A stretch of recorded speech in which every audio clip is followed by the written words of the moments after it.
I remember starting off bumming, till I learned the art of making money. I got on of counterfeiting honey. I'm back on with money making sunny. I remember starting off bumming, till I learned the art of making money. I got on of counterfeiting honey. I'm back home with money making sunny. And I'm on.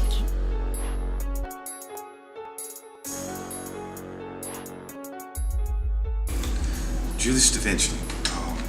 Let's see here. This was a concept that I came up with based off old teachings that were taught to me when I was young. During my incarceration, I started painting oil paintings, old money, and I was sending them out. People seen them. Someone asked me if they wanted to, if I wanted to put my paintings on shirts, and I was like, nah, I wasn't into it. And then an individual that was designing clothes in prison, when he found out that there were people interested in some of my work, he said that it would be a good way to earn a legit living when I got out and also showcase some of my art. So that's where I first started designing clothes. I was in prison. It helped me pass the time, and at the same time it allowed me to really dig deep into some of the things that were taught to me concerning the secret societies and the guild that I belong to. The basic myth behind it is that Leonardo da Vinci was the first counterfeiter.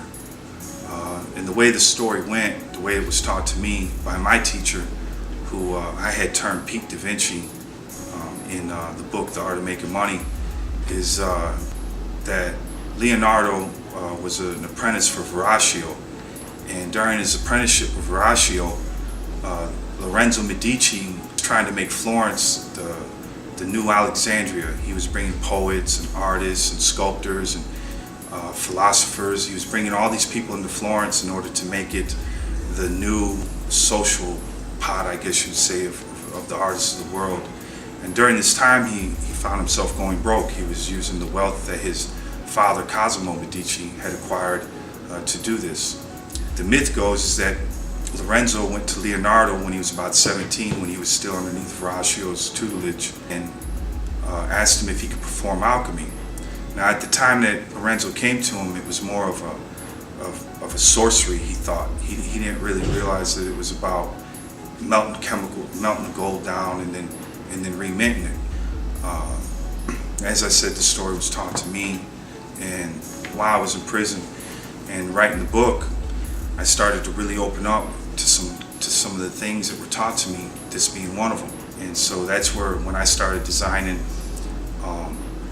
I put the skeleton keys, the Medici coin, Nostris Unitas ses opulentia Nostris means our unity is our wealth. That was an ancient teaching that has different levels that go with it. I did the $100 bill.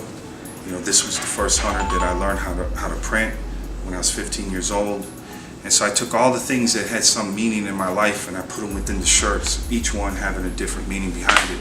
And what's really interesting about that is the 1513 on the shirt is the year that Da Vinci supposedly passed down his knowledge to his apprentice.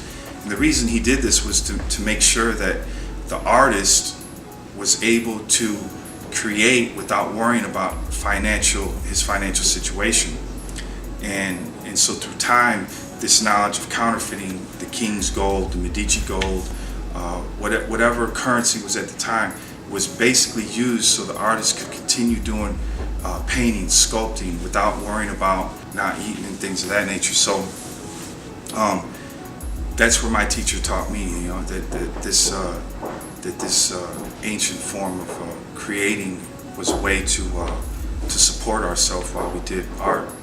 As far as the meaning of the shirt, the centerpiece, which is everything for Julius Da Vinci, is the gold florin with Cosimo Medici's face on it. And this is used to represent the first piece of currency that the guild I came from minted. The Julius Da Vinci, Julius is my middle name.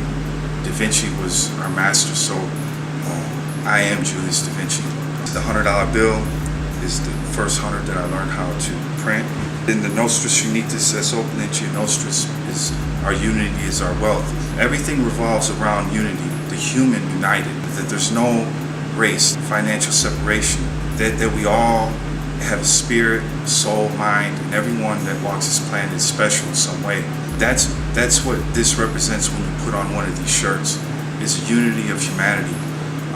And that's something I hope to really send that message out to people. In the Julius Davinci line is the phoenix.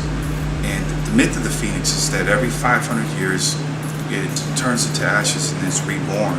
So I actually looked at myself as the phoenix, as being reborn from my old ways of breaking the law into the new ways of freeing the mind. So the phoenix is actually the focal point of everything that we're trying to teach through our clothing line. And yeah, that's it.